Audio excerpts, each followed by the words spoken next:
Hey everyone, Ben Alexander here with The Charge. So today's video, how to repair your e-bike or scooter. I think the best thing to do ultimately is to build it yourself, and then you know it inside and out. You know exactly what wiring you've got, what connectors and where they are.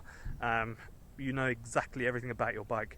And I think that's the big thing, you know, the future of electric transport is going to be people buying things and then repairing them and having to order specific parts.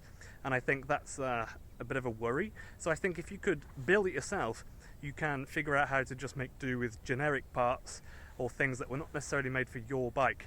And I think that that sort of, you know, how to repair things is a kind of language and you know, on how to repair things, and that crosses over to other things like strange things like kettles and heaters and phones, things like that. So I'll talk a little bit about my bike and how I built it. The backstory with it was that I had one car to get around and the radiator broke on my car, so I needed to get around to pick up some parts for it, and I didn't have another way to do that, and of course I just walked and got an Uber to go to the repair shop. But we didn't want to buy a second car for that, and usually when I get electric scooters and bikes I repair them and then just sell them, you know, so I don't keep them usually. And this was at a time when I didn't have another one just laying around somewhere, so I thought I'll build myself my dream e-bike, the perfect one for me, so that I can tinker with it and enjoy riding it. And you know, sometimes, like today, it's a lovely day, you can go for a ride and just play with your drone. It's beautiful. I'll show you some of the footage that I just got. So I'll just go through my bike. I'm not sure if you can see where I'm pointing, but I'll go through it all and I'll talk about some of the trickier bits that I had to contend with when building a bike, because it's different when you build a bike to repairing one. So let's go through that. And just quickly before I forget, thank you for anyone who's gone to Patreon or liked and subscribed, commented. It all helps me make videos, and ultimately it helps me sort of make videos that help other people so that people can repair their own things. Any questions, just contact me through YouTube, Instagram or the Facebook page. Links will be below. Right, let's get into it. So, to start with, I bought my frame as a base. I think it was 150 Australian dollars. And with that I got a standard 1000 watt motor, and I got the throttle and the seat. And originally I did want to use the battery holder, which is in the frame.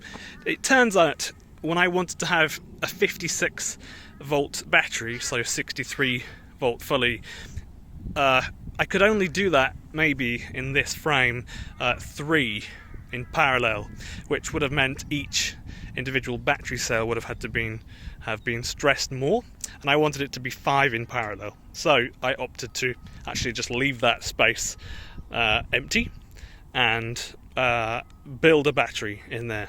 So the controller that I have is WX Bull 38 to 45 amp. A really good one. You can buy this on AliExpress for about 45-50 Australian dollars, and it's really good. Inside it, when you open it up, it's properly made with good components, and you can see with the size of it, it's made to last and to get the heat out of the electronics and the MOSFETs and just out, you know. It has MOSFETs on there. It's a cheap way of doing it. There are other types of transistors, but you know, pretty much always they use MOSFETs, and that's alright, but they do produce a lot of heat.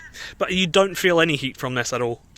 What I've done with my throttle, I've left the throttle standard on this, so it's just this bit here is a turny bit. You use that. I kind of want to find one I can go properly, like the whole thing on there. Here's my cruise control button there.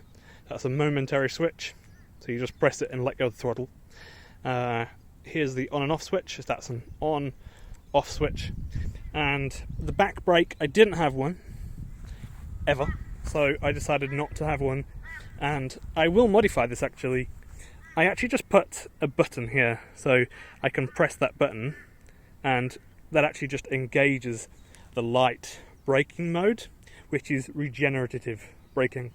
So it actually puts about an amp or so in your battery. So that's not too bad sometimes for just harvesting a bit of extra power. I think here I'll probably put another switch, which is the high brake line, which actually uses power from the battery to reverse the momentum on the wheel and slows you down. The battery is 15 in series, 5 in parallel, so 1, 2, 3, 4, 5. That's good. I'm 90 something kilograms and I go for long rides on this for an hour, and the battery never really gets past 30 something degrees Celsius, and this is in Australia, so it's quite hot. So that's good. If you have it 3 in parallel, or 2 or 4, it'll be hotter because the batteries will have to work harder to produce the same amount of amps. That's my understanding. And I did originally have this all sealed up, but I took it off the other day, so excuse the mess. It's a bit untidy. Yeah, you really should have new tyres and inner tubes. So, of course, I have new tyres and inner tubes. They're quite cheap. Nice little pannier on the back. And this opens up. This is genius. This opens up like that. So you can have kind of quite a bit of storage in there. It's pretty cool. At the minute, I don't have a chain on it. I need to fit a derailleur and a chain and all those things on here. Haven't done that yet, but that's fine.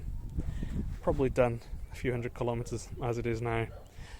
And if you go in the last video I did, I talk about how the brakes completely failed and I really almost died. It was quite scary. So I got some new pads delivered for the brakes from Amazon because on the other one it had failed. Right, that'll do for now, and I'll wrap up the video. Any questions, just leave them in the comments below and let me know if you need help with anything or if you've got any questions.